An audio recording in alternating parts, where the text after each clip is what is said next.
پہاڑوں کے بارے میں آج میں نے جب دیکھا تو 11 مقامات پر قرآن مجید میں یہ صراحت کی گئی ہے کہ یہ پہاڑ ریزہ ریزہ ہو جائیں گے، ریت بن جائیں گے، پھسلتی ہوئی ریت، یہ ایسے چلیں گے جیسے کہ دھنکی ہوئی روئی ہو یا اون ہو،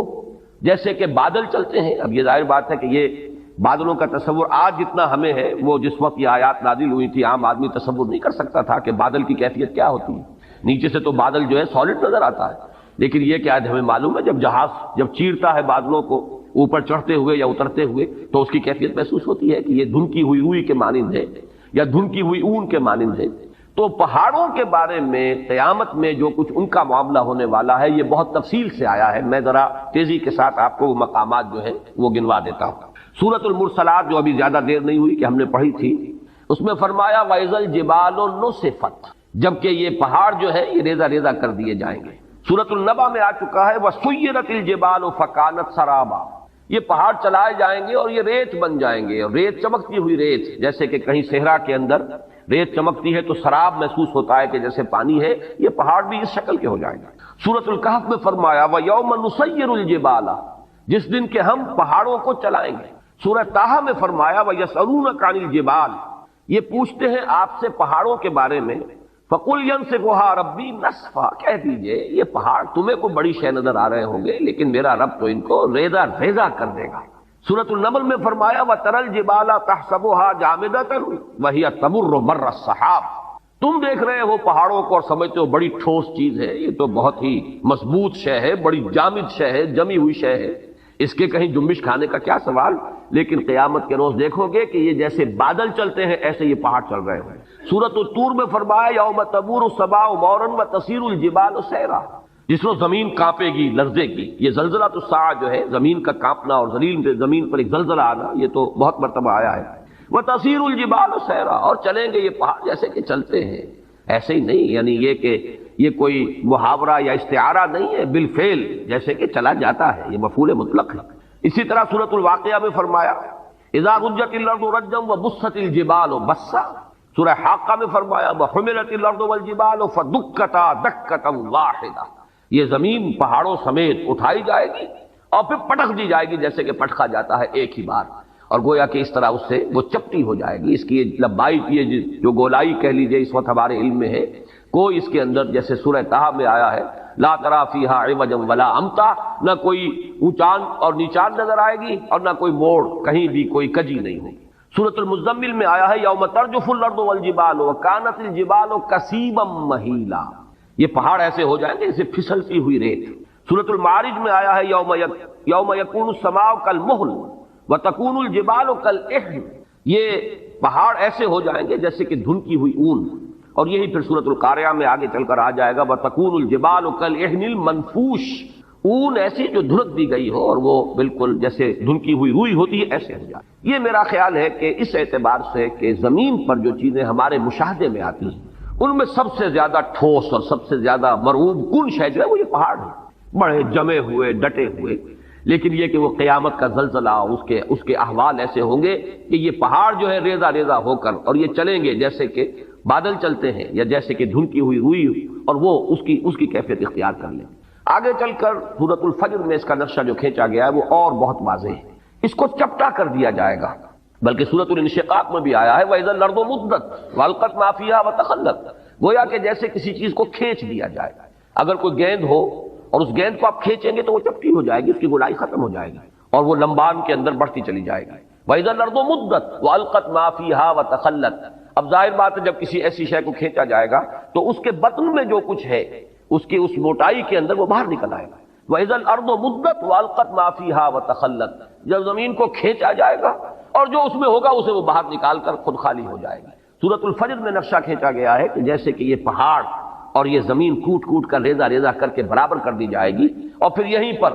وہ حشر کا میدان یہی ہوگا، قصہ زمین برسر زمین طے ہوگا، جو اعمال اس زمین پر کمائے گئے ہیں ان کا حساب کتاب یہی ہوگا۔ اور ایک خیال آتا ہے واللہ عالم، میں اسے کسی سوچی سمجھی رائے کا جو ہے اظہار نہیں کر رہا ہوں، لیکن ان تمام چیزوں کو جمع کیا جائے تو ہمیں معلوم ہے کہ زمین کا جو اصل نیوکلیس ہے وہ تو دہتا ہوا لاوا ہے، آگ ہے۔ اگر اس کو چپٹا کیا گیا تو اس کا نتیجہ ایک نکلتا ہے جو صاف سمجھ میں آتا ہے کہ یہ دونوں طرف جو ہے زمین ہوگی اور درمیان کے اندر جو ہے وہ اس کا دہتا ہوا لاوا جو ہے وہ ظاہر ہو جائے گا، اور ہو سکتا ہے کہ زمین کی جہنم جو ہے در حقیقت انسان کے لیے جو کچھ اس نے کمایا ہے اس زمین پر اس کا حساب کتاب بھی یہی ہو اور یہیں سے اس کی جہنم بھی برآمد ہو جائے۔ مجھے وہ لفظ یاد آ رہا ہے جو امام ابن تیمیہ رحمۃ اللہ علیہ فرمایا کرتے تھے جبکہ وہ جیل میں تھے اور انہیں وہاں ٹارچر کیا جاتا تھا، تکلیفیں دی جاتی تھیں، تو ایک جملہ ان کا آتا ہے کہ ان جنتی معی، میری جنت میرے ساتھ ہے، میرے دل میں جو اطمینان ہے اس کو تم ڈسٹرب نہیں کر سکتے، مجھے مار لو ستا لو جو کچھ کر سکتے ہو، جسم کے ساتھ کر سکتے ہو جو کچھ کر سکتے ہو، میرے دل اور میری روح جو ہے وہ تمہاری دسترس سے باہر ہے، اس کے ساتھ تم کچھ نہیں کر سکتے۔ میری جنت تو میرا وہ سکون ہے جو میرے اندر ہے، سکون قلب۔ یا ایتھا النفس المطمئنہ، اے نفس مطمئنہ، اے وہ جان جو پورے اطمینان اور سکون کے ساتھ دنیا میں اپنے پروردگار کے ساتھ لو لگا کر زندگی گزار کر آئی ہے اور اس نے بدلتے ہوئے حالات سے زیادہ تاثر قبول نہیں کیا ہے، کچھ آ گیا صبر کیا ہے، کچھ تکلیف آ گئی صبر کیا ہے، بڑے اطمینان کے ساتھ صبر و ثبات کا مظاہرہ کیا ہے، کچھ اللہ کی طرف سے آسانی اور کشادگی آ گئی، اللہ کا شکر ادا کیا، دونوں حالتوں میں یکساں۔ یہ کیفیت جو ہے یا ایتھا النفس المطمئنہ، تو اس نفس مطمئنہ کی جنت تو اس کے اندر موجود ہے، وہ اطمینان، وہ قلب، وہ سرور، وہ کیفیت جو حاصل ہوتی ہے اللہ کے ساتھ انس اور محبت، یہ ہے اصل جنت کے جو انسان کے اندر ہے۔ ان جنتی معی، میری جنت میرے ساتھ موجود ہے۔ اسی طریقے سے خیال ہوتا ہے کہ وَإِذَا الْأَرْضُ مُدَّتْ وَأَلْقَتْ مَا فِيهَا وَتَخَلَّتْ، اور وَدُكَّتِ الْأَرْضُ دَكًّا دَكًّا وَجَاءَ رَبُّكَ وَالْمَلَكُ صَفًّا صَفًّا وَجِيءَ يَوْمَئِذٍ بِجَهَنَّمَ۔ اب وہ جہنم بھی جو ہے اسی زمین کے شق ہونے سے اس کے اندر جو بھی کچھ ہے، جو آگ ہے اور جو لاوا ہے، وہی ہوگا کہ جو جہنم کی شکل اختیار کر لے، واللہ عالم۔ یہ صرف یہ کہ انتقال ذہنی جسے کہتے ہیں، اس کو کوئی تیقن کے ساتھ نہیں کہا جا سکتا ان باتوں کو، لیکن ان تمام چیزوں کو جب انسان سامنے پاتا ہے، اس پر غور کرتا ہے، تو معلوم ہوتا ہے کہ ان کے مابین ایک ربط و تعلق جو ہے منطقی اعتبار سے قائم ہوتا ہے۔ تو فرمایا وَإِذَا الْجِبَالُ سُيِّرَتْ، جبکہ یہ پہاڑ چلائے جائیں گے، وَإِذَا الْعِشَارُ عُطِّلَتْ، عشار جمع ہے عشرا کی، عشرا جو ہے اس اونٹنی کو کہتے ہیں جو گابن ہو، حاملہ ہو اور 10 مہینے اس کے حمل پر بیت چکے ہوں، گویا کہ وضع حمل قریب ہے۔ اب یہ چونکہ یہ صورتیں ابتدائی صورتیں ہیں اور ان کے پس منظر میں عرب کا خاص ماحول اور عرب کے احساسات، اہل عرب کے جو احساسات تھے، بادیہ نشینوں کی جو ان کی ویلیوز تھیں، جو ان کے اقدار تھے، جو ان کے سوچنے کے انداز تھے، وہ ان کے پس منظر میں ہے، اس لیے کہ وہی تو مخاطب اولین تھے ان آیات کے۔ عربوں کے ہاں سب سے بڑی دولت، جیسے کہ وہ آج بھی آپ کو معلوم ہے کہ ہمارے ہاں بلوچستان وغیرہ کے علاقے میں تو دولت کس شے کا نام ہے، مال کسے کہتے ہیں، بھیڑ بکریوں کا غلہ ہی مال، تو ان کے ہاں بھی یہی چیزیں تھیں اصل دولت، اور اونٹ ان میں بڑی قیمتی شے، اور ایسی اونٹنی کے جو گابن ہے جو اب بچہ دینے والی ہے، وہ تو پھر اس کے بعد دودھ بھی ملے گا، اور یہ کہ ایک اللہ تعالیٰ کی طرف سے احسان ہونے والا ہے، تو وہ انتہائی محبوب شے تھی، اس کی پوری وہ ٹہل اور سیوا کرتے تھے، حفاظت کرتے تھے، ایسے نہیں کہ ادھر ادھر کھلا چھوڑ دیں، اس کی پوری طریقے سے خدمت ہوتی تھی۔ تو وہ ہے عشرا، 10 مہینے جس کے ہو گئے، اور اشار اس کی جمع ہے۔ فرمایا وَإِذَا الْإِشَارُ عُطِّلَتْ، جبکہ وہ 10 ماہ کی حاملہ اور گابن اونٹنیاں جو ہے وہ ایسے ہی پھر رہی ہوں گی کہ ان کی طرف کسی کو کوئی توجہ نہیں ہوگی، جیسے کہ ان کی طرف کوئی التفات ہی نہیں، کسی کو ہوش ہی نہیں۔ یہ بالکل وہی نقشہ ہے جو سورہ حج کے شروع میں کھینچا گیا، یوم تذہل کل مرضعۃ عما ارضعت وتضع کل ذات حمل حملها، جس دن دودھ پلانے والی مائیں بھول جائیں گی اپنے دودھ پیتے بچوں کو، یعنی انسان کے اندر جو عواطف ہیں، جو میلانات ہیں، جو احساسات و جذبات ہیں، ان میں ماں کی محبت اور اس کے اندر جو شدت ہوتی ہے جو اللہ نے رکھی ہے، اس کے بغیر کیسے پرورش ہو سکتی ہے بچوں کی۔ پھر یہ کہ خاص طور پر دودھ پیتا بچہ، اس کے لیے جو رحمت اور مودت اور شفقت اور عنایت اور التفات کی کیفیت ہے، لیکن یہ تذہل کل مرضعۃ عما ارضعت، جس کو دودھ پلاتی ہوگی بھول جائے گی۔ اور یہ نقشہ ہمارے ہاں آ چکا ہے، اوجڑی کیمپ کا جو حادثہ ہوا تھا، تو پنڈی کی جو خبریں آئی تھی راول پنڈی شہر کی، ان میں وہ چیزیں آئی تھی، آپ کو یاد ہوگا کہ مائیں چھوڑ گئی بچوں کو، بھول گئی اپنے بچوں کو، جب آتی ہے وہ دہشت کی کیفیت اور اپنی جان پر بنی ہوتی ہے تو پھر بھول جاتے ہیں۔ اور یہ گویا کہ کسی کے یعنی جذبات کے اندر وہ یعنی محو ہو جانے کا اور اپنی کیفیت ہی کے اندر پوری طریقے سے کھو جانے کی آخری کیفیت ہے کہ ماں اپنے دودھ پیتے بچے کو بھول جائے، یہی کیفیت وہاں ہے۔ وَإِذَا الْإِشَارُ عُطِّلَتْ، جبکہ یہ 10 ماہ کی گابن اونٹنیاں بھی کھلی پھری ہوں گی، پھر رہی ہوں گی، کوئی ان کا والی وارث نہ ہوگا۔ وَإِذَا الْوُحُوشُ حُشِرَتْ، اور جبکہ درندے وحوش یہ جمع کر دیے جائیں گے۔ یہ بھی ایک عام مشاہدہ ہے کہ جب کوئی ایسی آفت ارضی آتی ہے کہ سب کو جان کے لالے پڑے ہوں، تو یہ درندے جو ایک دوسرے کے دشمن ہیں وہ حیوانات، ایک بکری اور شیر ہو سکتا ہے کہ وہ ساتھ ساتھ کھڑے ہوں اور بیٹھے ہوں اور وہ شیر بکری کو کچھ نہ کہہ رہا ہو۔ سیلاب کے زمانے میں عام مشاہدات آئے ہیں کہ سانپ نہایت زہریلے اور انسان ایک ہی تختے کے اوپر چلے آ رہے ہیں تیرتے ہوئے، اور سانپ جو ہے انسان کو نہیں کاٹ رہا اور نہ انسان سانپ کو کچھ کہہ رہا ہے، اس لیے کہ پڑی ہوئی ہے، اپنی جان پر بنی ہوئی ہے۔ تو وَإِذَا الْوُحُوشُ حُشِرَتْ، جب کہ یہ درندے جمع ہو جائیں گے، گویا کہ دہشت کا عالم ایسا ہوگا، صرف انسان ہی نہیں، حیوانات بھی اس کی شدت کو پوری طرح محسوس کر رہے ہوں گے،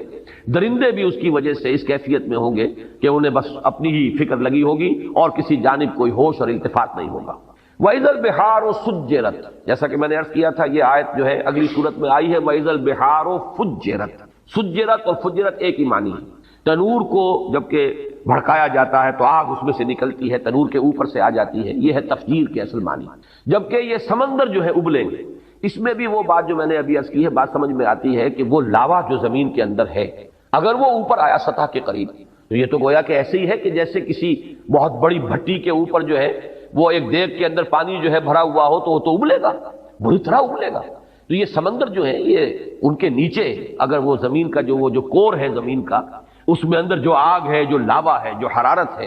وہ اگر اس زمین کے چپٹا ہونے کی وجہ سے اور اس کے کھینچے جانے کی وجہ سے وہ اوپر آئے گا تو گویا کہ سمندر جو ہے یہ تو ان کڑھاؤں کے مانند ہو جائیں گے جن میں پانی بھرا ہوا ہے، ان کے نیچے آگ دہکا دی گئی۔ تو وہی کیفیت جو ہے وَإِذَا الْبِحَارُ سُجِّرَتْ وَإِذَا النُّفُوسُ زُوِّجَتْ، اور جب کہ جانوں کا جوڑ ملایا جائے گا یا جانیں گروہوں کی صورت میں تقسیم کی جائیں گی۔ اس زوِّجت کے دو معنی کیے گئے ہیں، ایک تو یہ کہ جان، ظاہر بات ہے کہ وہ جان تو نکل چکی ہوگی، انسان جب دفن ہوں گے تو ان کا جو بھی مادہ تخلیق ہے وہ تو زمین میں ہے، ہمارے تمام اجزاء تحلیل ہو کر زمین ہی میں ہوں گے،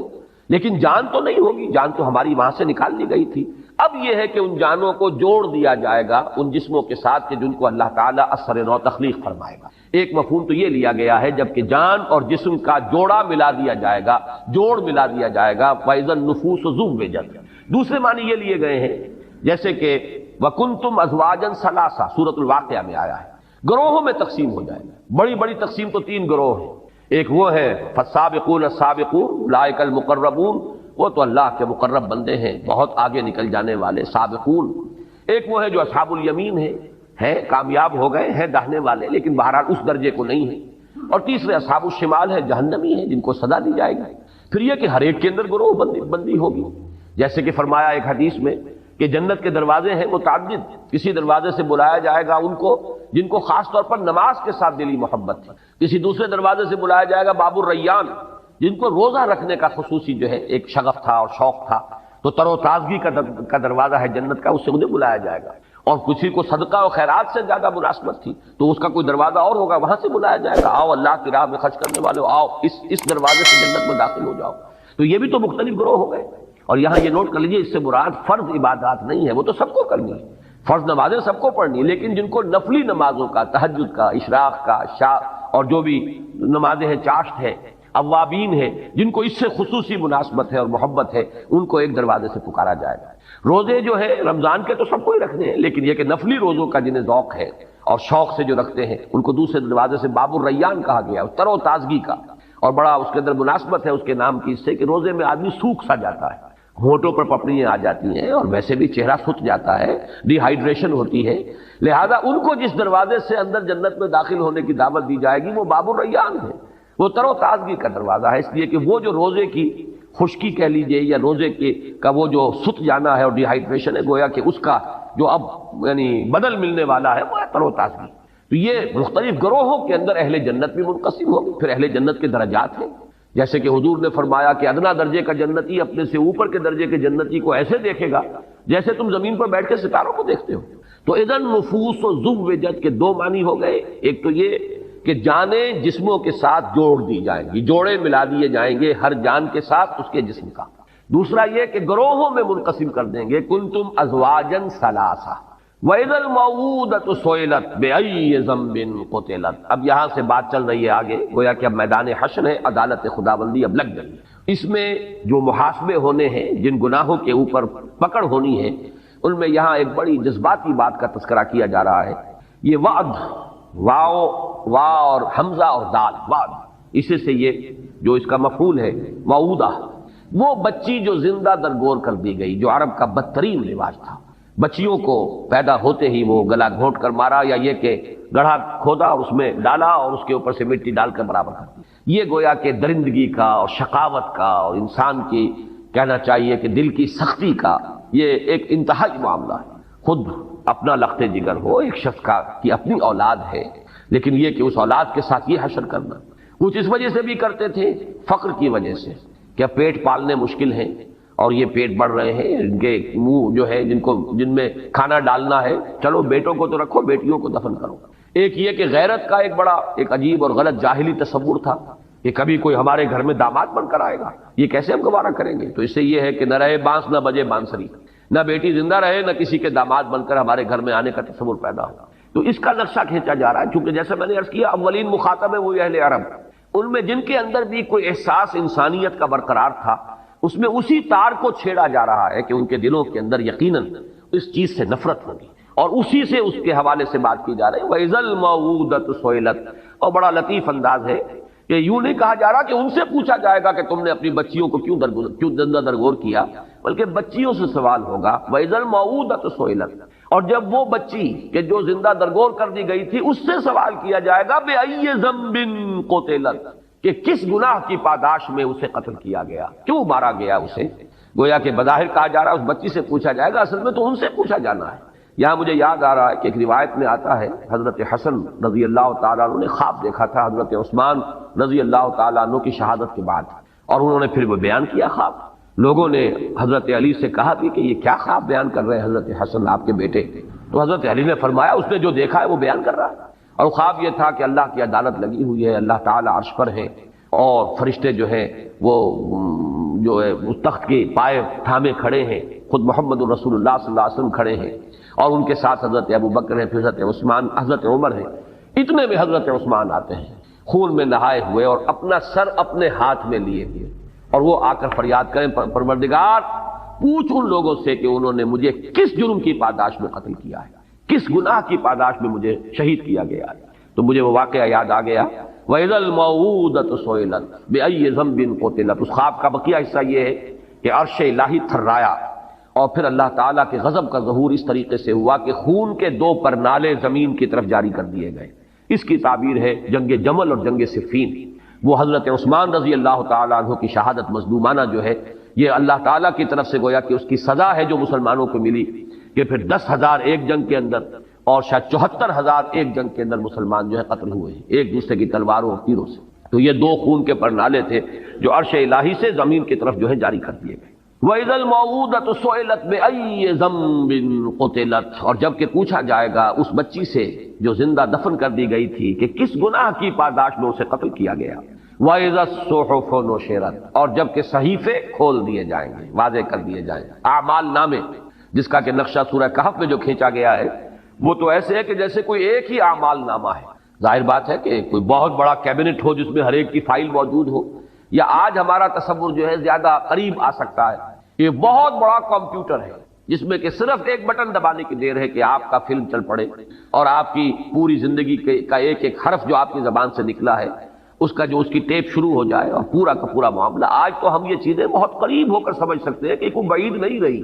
یہ تو جو ٹیکنالوجی آج ہمارے پاس ہے اس کے حوالے سے وہ چیزیں کہ جو آج سے کوئی 1000 برس پہلے، 1400 برس پہلے تو بڑے گہرے، یعنی سمجھیے ایمان بالغیب کی بڑی شدید گہرائی کی ضرورت تھی ان باتوں کو ماننے کی۔ وہ میں نے لفظ استعمال کیا جو سورہ بقرہ کے شروع میں، الذین یؤمنون بالغیب، تو غیب میں ایسی چیزوں کو کہ جن کے لیے کوئی انسان کے فہم کا ابھی آس پاس بھی جو ہے گزر نہ ہوا ہو، ان چیزوں کا انسان کے فہم میں، ان کو ماننے کے لیے تو ایمان بالغیب کی بڑی گہری اور بڑی ہی یوں سمجھیے کہ شدت کی ضرورت تھی کہ مانے کہ محمد اللہ کے رسول ہیں، جو فرما رہے ہیں وہ حق ہے۔ لیکن آج تو یہ چیزیں ہمارے سامنے کی چیزیں ہیں، گویا کہ کوئی اس کے اندر استبعاد ہی نہیں رہا، ان کا ماننا قطعاً مشکل نہیں رہا، اس لیے کہ بٹن کے سائز کے ٹیپ ریکارڈر موجود ہیں، آپ کے ساتھ آپ کو شخص گفتگو کرنے آیا ہے، آپ کو پتہ بھی نہیں ہے، اور وہ اس کے ساتھ کی ریکارڈنگ بھی ہو رہی موجود ہے۔ اسی طریقے سے وَوَضِعَ الْكِتَابَ فَتَرَى الْمُجْرِمِينَ مُشْفِقِينَ مِمَّا فِيهِ وَيَقُولُونَ يَا وَيْلَتَنَا مَا لِهَذَا الْكِتَابِ لَا يُغَادِرُ صَغِيرَةً وَلَا كَبِيرَةً إِلَّا أَحْصَاهَا وَوَجَدُوا مَا عَمِلُوا حَاضِرًا۔ جب وہ اعمال نامہ لا کر رکھ دیا جائے گا تو پھر دیکھو گے کہ لوگ کانپ رہے ہوں گے، ڈر رہے ہوں گے اور کہیں گے، پکار اٹھیں گے، یہ کیسا اعمال نامہ ہے؟ اس نے تو کسی چھوٹی سی چھوٹی مائنیوٹ ڈیٹیل کو بھی اومٹ نہیں کیا، بڑی چیزیں بھی چھوٹی بھی سب موجود ہیں، جو کیا ہوگا اپنے سامنے موجود پائیں گے۔ ولا یظلم ربک احدا، اور تیرا رب کسی پر ظلم نہیں کرے گا، ان کے اپنے کرتوت ہوں گے۔ آگے ہم چل رہے ہیں، وہ صورت بھی آ جائے گی کہ جس شخص نے ذرہ برابر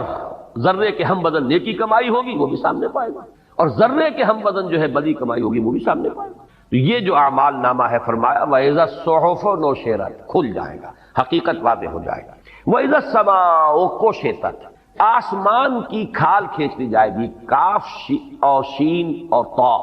یہ مادہ آتا ہے کسی چیز کے اوپر سے اس کے چمڑے کو کھینچ لینا، چھلکے کو اتار لینا۔ تو یہ آسمان کے بارے میں یہ تصور، جیسا کہ میں نے عرض کیا، کئی مرتبہ آیا ہے قرآن مجید میں، کہ جیسے کہ کوئی ایسی تبدیلی آئے گی کہ اس کے اندر سے سرخی پیدا ہو جائے گی، جیسے جانور کا جب کھال کھینچ لی جاتی ہے تو گوشت سرخ نظر آتا ہے، تو وردتن کا دہان کا لفظ آیا ہے سورہ رحمان میں، ایسے ہو جائے گا گلابی، جیسے کہ وہ تلچھٹ ہوتی ہے تانبے کی۔ تو یہ الفاظ آئے ہیں آسمان کے بارے میں۔ وَإِذَا السَّمَاءُ كُشِطَتْ وَإِذَا الْجَحِيمُ سُعِّرَتْ، اور جب جہنم کو خوب دہکایا جائے گا، جیسے بھٹی جو ہے وہ دہکائی جاتی ہے، دھوکی جاتی ہے، اس کی شدت جو ہے بڑھ جاتی ہے، ویسے تو جہنم میں پہلے ہی ہوگی، لیکن یہ کہ اس میں اور اس کے اندر ایک جوش و خروش کی کیفیت پیدا کی جائے گی۔ وَإِذَا الْجَنَّةُ أُزْلِفَتْ، ازلاف کے معنی کسی شے کو قریب لے آنا، ازلفت الجنت غیر بعید، وہ قریب لے آئی جائے گی اور کہیں دور نہیں ہوگی۔ تو یہ اگرچہ قریب ہوگی لیکن اور قریب آ جائے گی، آنکھوں کے سامنے آ جائے گی۔ اہل جنت جو ہے ان کے لیے گویا کہ تر و تازگی کا ایک پیغام۔ یہ سب ہے اس کا جو آخری بات جو میں عرض کر چکا ہوں، اس سب تمام فنومنا احوال قیامت۔ علمت نفس ما احضرت، جان لے گی ہر جان کہ کیا اس نے حاضر کیا ہے، کیا لے کر آیا ہے، کیا کمائی تھی، کیا اس کے اعمال تھے، کیا افعال تھے، زبان سے کیا کام لیا تھا، کیا اس سے کسی بھلائی کے پرچار کا کام لیا تھا یا اس سے برائیوں کے فروغ کا جو ہے اس کو ذریعہ بنا دیا تھا۔ ہر شے علمت نفس ما احضرت، یہاں آ کر فل سٹاپ لگ گیا ہے اس سورہ مبارکہ میں، لیکن در حقیقت یوں سمجھیے کہ اگلی سورت جو ہے اس میں یہ مضمون جو ہے گویا کہ اب پوری وسعت کے ساتھ سامنے آیا۔ وہاں یہ ہے کہ اذا سے جو آیات شروع ہوئی ہیں وہ 4 ہیں، اذا السماء انفطرت واذا الكواكب انتصرت واذا البحار فجرت واذا القبور بعثرت علمت نفس ما قدمت واخرت۔ پھر یہ کہ نقشہ جو کھینچا گیا، تو گویا کہ یہ حصہ جو ہے اس سورہ مبارکہ کا نصف اول، اس کا مثنیٰ جو ہے وہ تو ہے سورۃ الانفطار۔ البتہ اب جو حصہ آ رہا ہے سورۃ الانفطار میں اس مضمون کا کوئی سراغ نہیں ملے گا آپ کو، معنوی طور پر تو نسبت ہو جائے گی۔ یہ آخرت میں ناکامی کا سبب نمبر 1 وہ ہے نبوت و رسالت کا انکار، اس کا تذکرہ ہو رہا ہے۔ اب وحی کو کہانت قرار دینے والوں سے اب گفتگو ہوگی۔ دوسرا سبب کیا ہے؟ آخرت کا انکار، وہی مانا کہ اللہ بڑا، یعنی جزا و سزا کا انکار، آخرت کا تو انکار نہیں لیکن جزا و سزا کا انکار۔ اللہ تو بڑا کریم ہے، بڑا ہی نکتہ نواز ہے، بہت ہی شان غفاری جو ہے اس کے حوالے سے آدمی کا دھوکہ کھا ہے۔ اس معنی میں تو ربط ہے، لیکن یہ کہ یہ مضمون اپنی جگہ پر نہایت اہم مضامین میں سے قرآن مجید کے جو اب یہاں سے شروع ہو رہا ہے، فلا اقسم بالخنس الجوار الکنس واللیل اذا عسعس والصبح اذا تنفس انہ لقول رسول کریم۔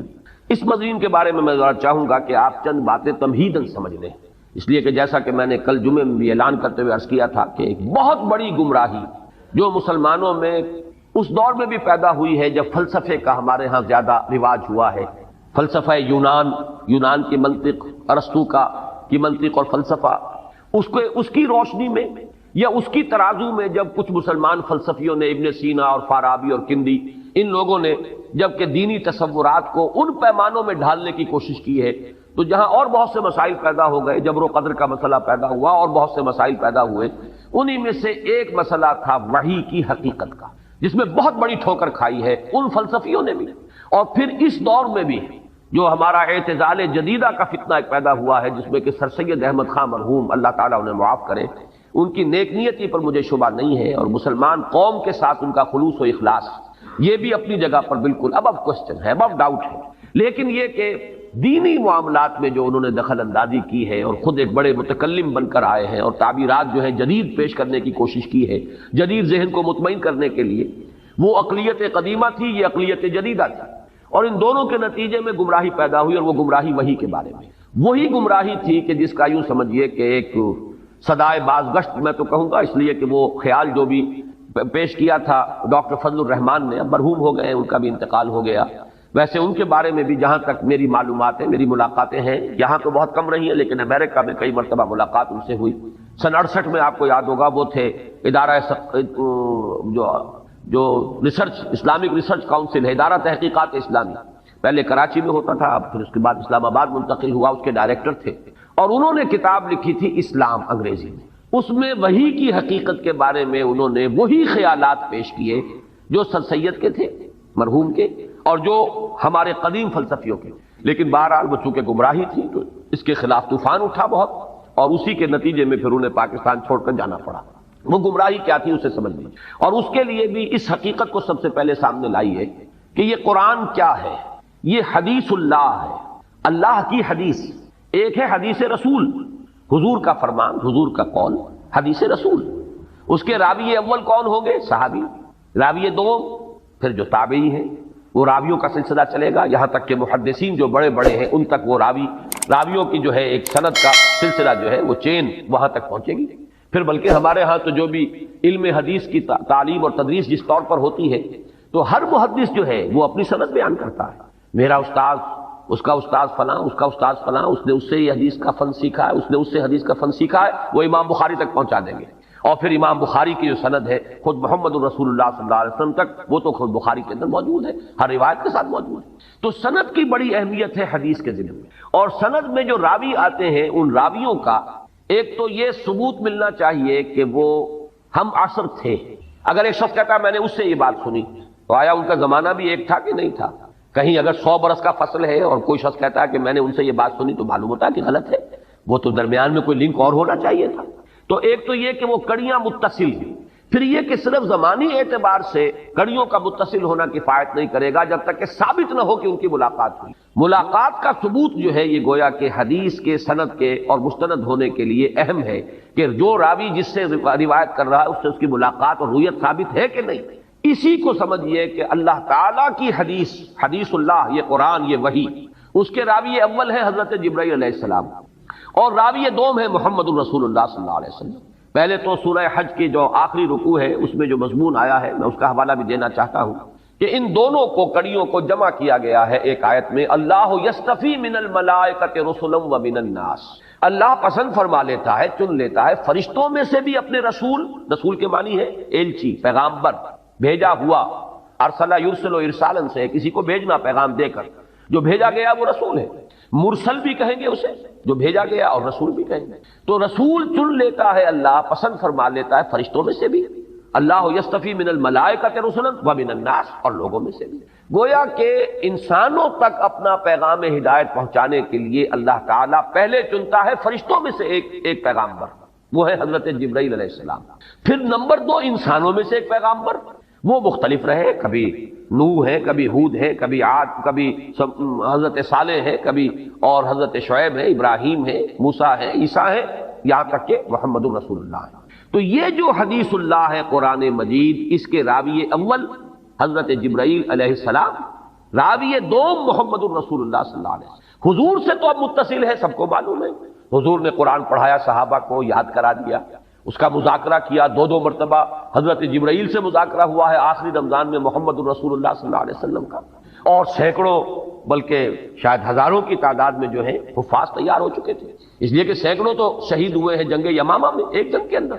اس اعتبار سے اسی وقت پھر یہ ضرورت محسوس ہوئی کہ قرآن مجید کو ایک کتاب کی شکل میں بھی جمع کر لیا جائے، کہیں اگر حفاظ اسی طریقے سے شہید ہوتے رہے تو قرآن جو ہے کہیں گم نہ ہو جائے، ضائع نہ ہو جائے، لہذا اس کو مابین الدفتین، ایک کتاب کی شکل میں، یہ 2 گتوں کے مابین ایک کتاب کی صورت میں بھی جمع کیا جائے۔ حضور کے زمانے میں، حضور کے اپنے حیات طیبہ کے دوران مصحف جو ہے اس شکل میں موجود نہیں تھا۔ حضرت ابوبکر کے دور خلافت میں یہ مسئلہ پیش آیا، یہ سارے مسائل میں بیان کر چکا ہوں سورہ قیامہ کے درس کے ضمن میں، ان علینا جمعہ وقرآنہ، اس کا جمع کرنا، پڑھوانا ہمارے ذمہ ہے۔ اللہ نے وہ اپنی ذمہ داری پوری کی۔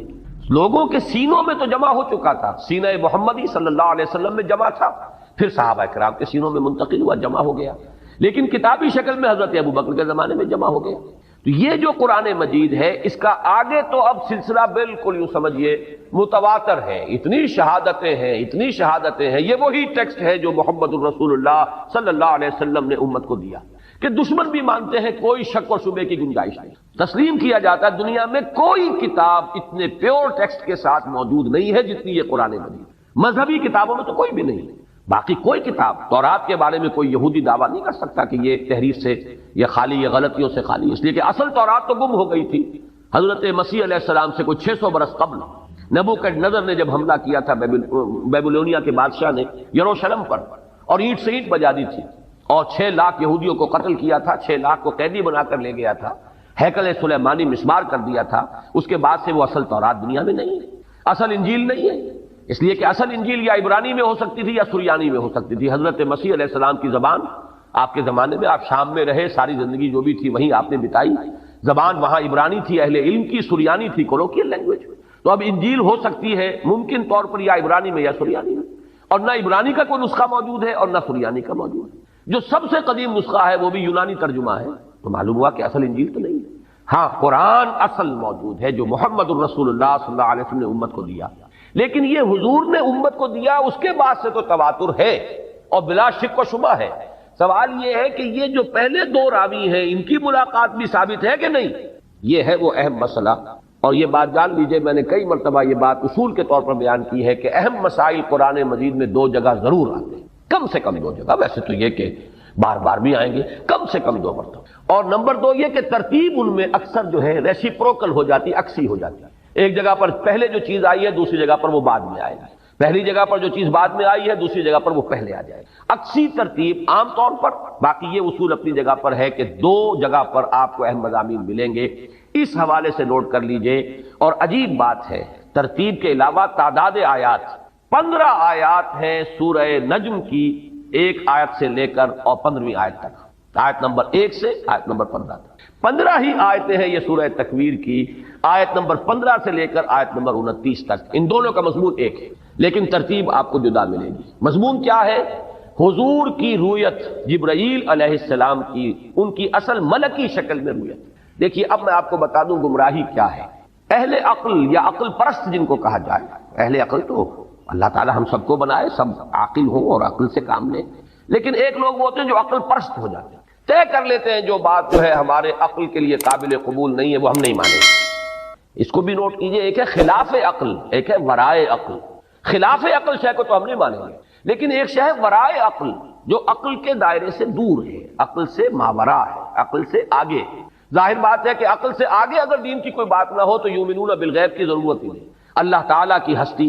اس کے صفات کی مقدار، کیفیت و کمیت ہمارے عقل سے ماورا ہے۔ یہ مانتے ہیں ہے اللہ، یہ جانتے ہیں اللہ ہر چیز کو دیکھتا ہے، کیسے دیکھتا ہے یہ ہمیں نہیں معلوم۔ اللہ کی آنکھ ایسی ہے، وہ بھی کسی روشنی کا محتاج ہے کہ اس کے حوالے سے دیکھے، معاذ اللہ ثم معاذ اللہ، بس یہ معلوم ہے وہ دیکھتا ہے، بصیر ہے، لیکن اس سے آگے کیسے دیکھتا ہے ہمیں نہیں معلوم، یہ ورائے عقل ہے۔ یہ ہمیں معلوم ہے اللہ سنتا ہے، کیسے سنتا ہے؟ کیا اس کے بھی کان ہیں؟ کیا اسے بھی ساؤنڈ ویوز کی ضرورت ہے؟ وہ جا کر کان کے پردے کو چھیڑے اور وہاں سے پھر جو ہے وہ معلومات دماغ کو نہیں لے گی، معاذ اللہ ثم معاذ اللہ، جسم اور جسمانیت سے پاک۔ لہذا ہمیں کچھ پتہ نہیں کہ اللہ کیسے دیکھتا ہے، اللہ کیسے سنتا ہے، ہم یہ جانتے ہیں اللہ سنتا ہے، اللہ دیکھتا ہے، سمیع اور بصیر۔ تو یہ چیز ہے ورائے عقل، خلاف عقل نہیں ہے۔ تو لوگ جو عقل گزیدہ ہو جاتے ہیں، عقل پرست، وہ ورائے عقل چیزوں کی بھی ایسی تعبیر کرنے کی کوشش کرتے ہیں کہ جو عقل کے لیے قابل قبول ہو جائے، عقل کے پیمانے کے اندر آ جائے۔ اس محدود پیمانے کے اندر ان لامحدود حقائق کو بھی اتارنے کی کوشش، اس میں ظاہر بات ہے کہ پھر ٹھوکریں کھائی جاتی ہیں۔ اہل فلسفہ کی گمراہی کیا ہے؟ اللہ کو تو وہ مان لیتے ہیں، اس لیے کہ یہ تو ماننا پڑتا ہے، کوئی نہ کوئی علت العلل تو ہے نا، آخر کہیں سے تو آغاز ہے نا، کسی ایک ہستی کو تو ماننا پڑے گا۔ اسے آپ کہیں ورلڈ اسپرٹ، روح کائنات، اسے آپ کہیں وجود مطلق، دی ایبسولوٹ بینگ، کچھ بھی کہیں، جو بھی نام دے اسے کچھ نہ کچھ ماننا پڑے۔ لہذا اس کو تو ایک ہستی، اس کو ماننا، یہ تو عقل سے جو ہے یہ گویا کہ ان کے نزدیک یہ عقل کے خلاف نہیں، اس کو تو مان لیا جائے گا۔ لیکن یہ فرشتہ کس بلا کا نام ہے اور جن کس بلا کا نام ہے؟ یہ چیز ان کے ان محدود پیمانوں کے اندر ان کے ذہنوں میں یہ بات نہیں ہوتی، لہذا توجیہ کرنی پڑتی ہے۔ فرشتہ، بس فرشتہ تو اصل میں قوائے فطرت کا نام ہے، فورسز آف دی نیچر۔ اب ایک ہے ثقل، یہ بھی ایک گویا کہ فرشتہ ہے، بجلی گویا کہ ایک فرشتہ ہے، یہ گویا کہ قواعد طبعیہ جو ہے انہی کو فرشتہ کہہ دیا گیا، ورنہ فرشتے کی کوئی اپنی خارجی اس کا وجود، کوئی اس کا تشخص نہیں ہے کہ اس کا کوئی شخصی وجود ہو، نہیں، بلکہ قواعد طبعیہ، فورسز آف دی نیچر کو فرشتے کہہ دیا گیا۔ جن کیا ہے؟ اجی کوئی علیحدہ مخلوق نہیں ہے، یہ خامخواہ مولویوں نے اس کا ڈھکوسلا بنا دیا ہے۔ جن تو کہتے ہیں مشتعل مزاج انسان، اکھڑ، لڑ پڑنے والے، تھوڑی سی بات کے اوپر مشتعل ہو جانے والے، کیونکہ مشتعل ہو جاتے ہیں وہ، لہذا کہہ دیا گیا کہ وہ آگ سے بنائے گئے ہیں۔ جیسے کہ ہم کہتے ہیں وہ فلاں غصے میں آگ بگولا ہو گیا، اسے آگ تھوڑا ہی ہو جاتا ہے، وہ انسان ہی رہتا ہے۔ یہ صرف ایک استعارہ ہے کہ ہم نے کہا وہ غصے میں آگ بگولا ہو گیا، ایسے ہی استعارتاً کہہ دیا گیا ہے کہ جن جو ہے وہ آگ سے پیدا کیے گئے، ورنہ وہ بھی انسان ہیں، انسانوں ہی میں سے جو اکھڑ قسم کے اور جو مشتعل مزاج لوگ ہیں ان کو جن کہہ دیا گیا۔ یہ ہے تعبیرات جنہوں نے کہ ایک بہت بڑا مسئلہ کھڑا کر دیا۔ اگر فرشتے کا کوئی خارجی وجود نہیں ہے، کوئی پرسونیفائڈ ایگزسٹنس نہیں ہے، تو پھر یہ وہی کون لے کر آئے؟ اب آپ کو معلوم ہے کہ ایمانیات ثلاثہ میں سے توحید، ایمان باللہ، پھر ایمان بالرسالت، ایمان بالآخرہ یا معاد، تو ایمان بالرسالت کی ساری بنیاد وہی پر قائم ہے۔ وہی مانے تو نبی کا سوال ہوا نا، وہی کو تسلیم کرے تو رسالت اور نبوت اور کتاب کا تصور سامنے آیا۔ وہی کی حقیقت ہے کہ جو سب سے بڑا مسئلہ بن گیا۔ جب فرشتہ کسی شے کا نام نہیں ہے تو یہ کہاں سے، کون ہے جو لایا؟ یہ جبریل امین کون ہے؟ یہ روح القدس کون ہے؟ یہ ہے اصل میں وہ سوال جس کا جواب انہوں نے یہ دیا۔ اب یہ نوٹ کیجئے، یہ میری بات نہیں ہے، یہ ان کا جواب ہے کہ اصل میں وہی ایک فوارے کے مانند، چشمے کے مانند قلب نبی سے ہی ابھرتا ہے، اندر ہی سے ایک چیز نکلتی ہے، اس کا ایک کانٹیکٹ ہو جاتا ہے ذات باری تعالیٰ کے ساتھ براہ راست۔ کوئی فرشتہ ورشتہ بیچ میں نہیں ہے، بلکہ قلب نبی کا ایک براہ راست ربط ہو جاتا ہے اللہ کے ساتھ۔ عقل کہیے کہ جو عقل ان کے 9 افلاک اور عقول عشرہ کا ایک تصور ہے، یہ باتیں بڑی زیادہ تفصیل میں نہیں جان سکتا، تو وہ جو ہے 10ویں عقل، اس عقل کے ساتھ ایک کانٹیکٹ ہو جاتا ہے عقل نبی یا عقل رسول کا، اس سے اس کے قلب کے اندر ہی سے ایک فوارے کے مانند ابلتا ہے یہ چشمہ جس کا نام وحی ہے۔ لہذا یہ بھی کہا جا سکتا ہے کہ یہ کلام نبی کا اپنا کلام ہے، اور یہ بھی کہا جا سکتا ہے کہ یہ اللہ کا کلام ہے۔ یعنی دونوں امکانات فضل الرحمان نے بھی تسلیم کیے، دونوں امکانات سر سید احمد مرحوم نے بھی تسلیم کیے، لیکن بیچ میں سے نکالا جس کو ہے بیک بینی و دو گوش، کان پکڑ کر جسے نکال دیا، وہ حضرت جبرائیل ہے، معاذ اللہ ثم معاذ۔ سر سید کا تو شعر بھی ہے، جبریل امی قرآن با پیغام نمی خواہم، ہما گفتار معشوق است قرآن کے مندارم۔ میں کسی ایسے قرآن کا طالب نہیں ہوں، خریدار نہیں ہوں کہ جو جبریل امی لے کر آئے ہوں پیغام۔ میرے پاس جو قرآن ہے وہ تو میرے معشوق کا کلام ہے۔ معشوق یہ لفظ جو ہے دو ذو معنیین ہے، اللہ کو کہہ لیجیے، میرے محبوب کا کلام ہے۔